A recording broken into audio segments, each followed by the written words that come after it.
Petite histoire du jour. Avant, dans le mécanisme incessant de mes addictions, n'allez pas croire que j'étais pour autant insensée. Non, j'avais bien compris que dans mon cerveau, il y avait un schéma bien rodé qui se jouait de moi pour me ramener inexorablement à la même action, celle de boire ou de me droguer. Je tournais en rond en somme. Pourtant, dans les yeux des gens censés être plus sensés que moi, je voyais bien que pensaient le contraire, que je ne tournais pas rond. Mais je ne leur en veux pas, parce que moi aussi j'étais bien loin de penser sur eux ce qu'ils étaient vraiment.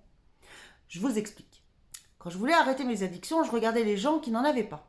Et franchement, pour certains, j'avais pas l'impression qu'ils avaient l'air plus heureux pour autant. Parce que moi, quand on enlevait le moment où j'étais bourrée, défoncée, en manque, à gerber, désespérée et pensant être désespérante, il y avait bien un moment où je touchais du doigt le paradis. Un court instant de bonheur.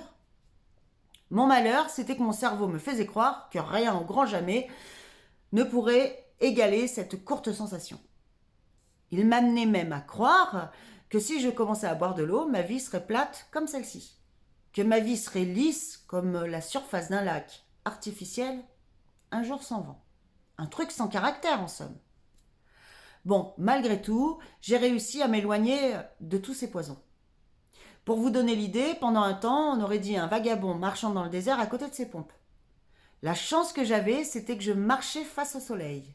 Et un jour, mon sourire est revenu et illuminer mon visage.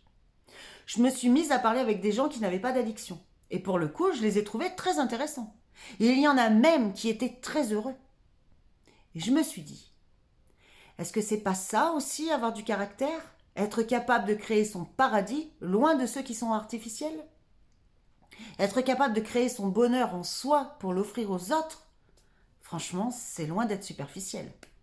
Alors si j'ai une morale à cette histoire, c'est si on cesse nos habitudes jusqu'alors incessantes et négatives, on peut s'ouvrir à de nouvelles perspectives sur les choses, changer d'avis pour une meilleure vie.